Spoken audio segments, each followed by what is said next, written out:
ध्यान के मार्ग में प्रवेश करने से पहले हम सब सहज सरल होकर बैठ जाएं। अपने शरीर को बिल्कुल ढीला छोड़ दें। कोई तनाव, कोई चिंता मन में ना रखें। केवल परमात्मा की तरफ जाने का सोचें और ध्यान के मार्ग पर चलेंगे, शांति के मार्ग पर चलेंगे।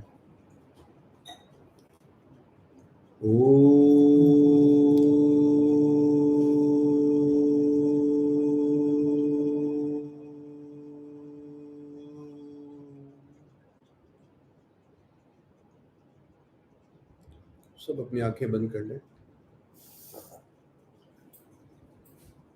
धीरे धीरे सांस लें।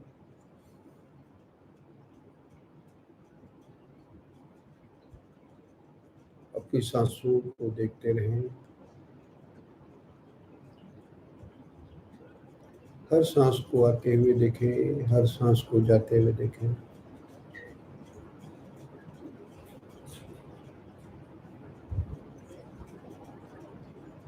केवल देखते रहें, केवल देखते रहें।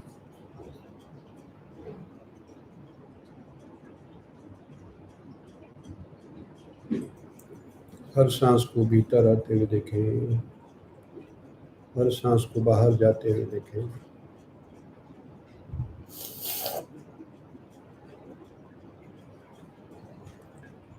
सांस भीतर, सांस बाहर, सांस भीतर,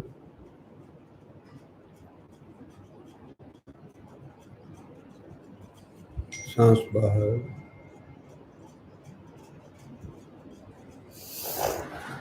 सांस भीतर, सांस बाहर।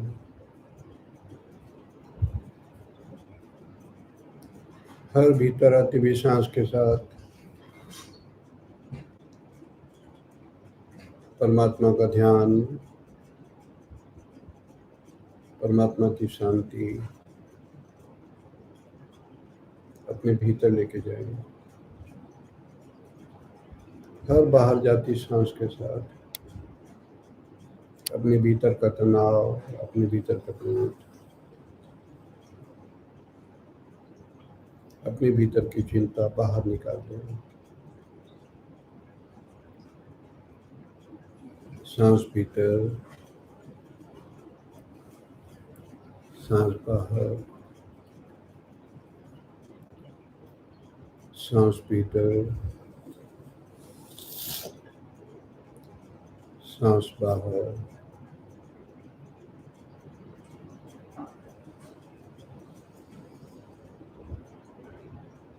केवल देखते रहे,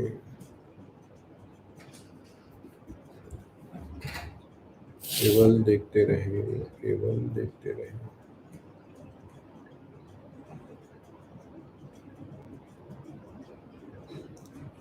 धीरे धीरे अपने ध्यान को,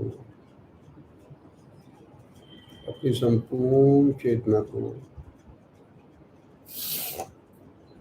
अपने भीतर लेकर चले। देखें अपने भीतर, अपने शरीर को देखें, अपने तंत्र को देखें।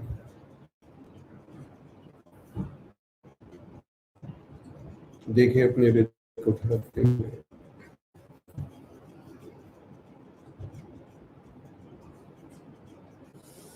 देखें अपने भीतर रक्त को बहते हुए।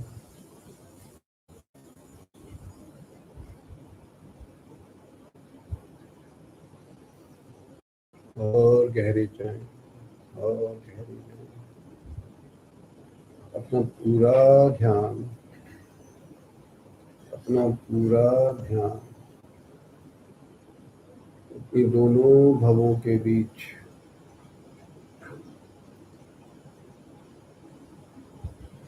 आज्ञा चक्र पर लगा दें। अपना पूरा ध्यान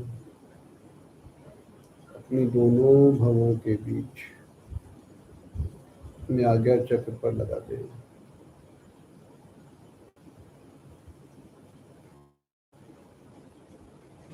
अपनी आज्ञा चक्र पर चमकते हुए सूर्य को देखें।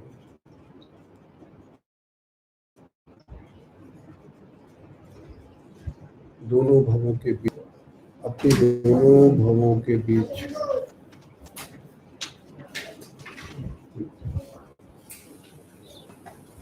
के प्रकाश को अपने चेहरे पर आते हुए देखें।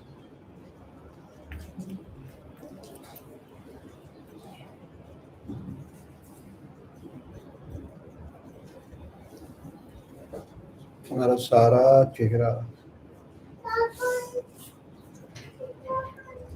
हमारे आज्ञा चक्र के सूर्य के प्रकाश से चमक रहा है।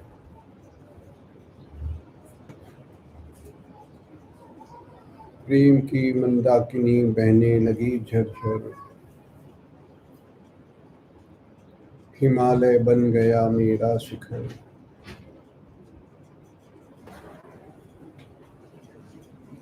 उदित हुआ सूर्य मम आकाश में, गंगा बही झरझर।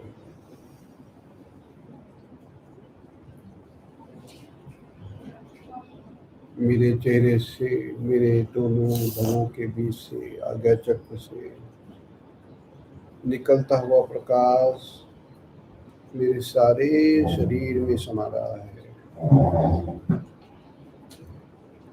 मेरा सारा शरीर एक प्रकाश से प्रकाशित हो गया है।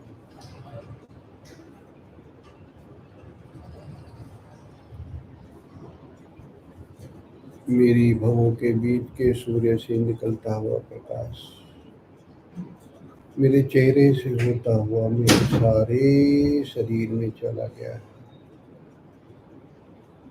मेरा शरीर एक प्रकाश का पुंज बन गया है।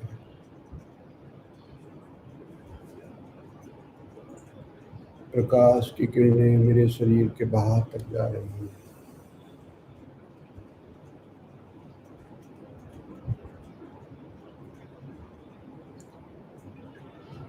प्रेम की मंदाकिनी बहने लगी झरझर, हिमालय बन गया मेरा शिखर। उदित हुआ सूर्य मम आकाश में, गंगा बही झरझर। हिमालय बन गया मेरा शिखर।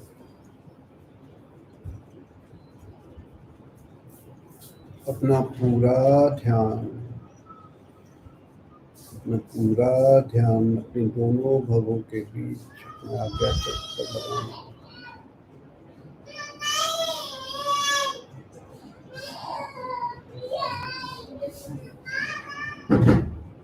अपना पूरा ध्यान अपनी दोनों भवों के बीच अपने आज्ञा चक्र पर लगाएं।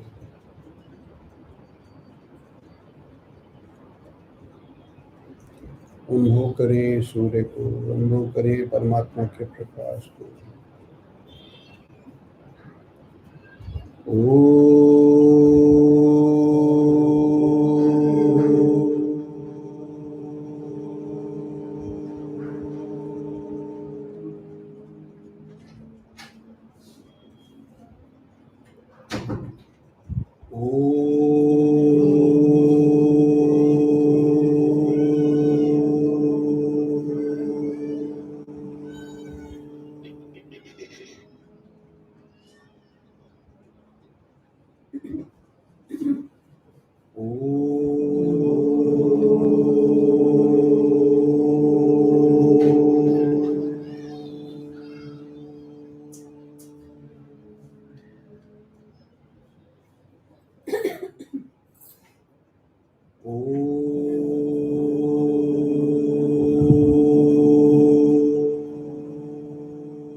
ओम नमो नारायण। ओम नमो नारायण। हरि ओम नमो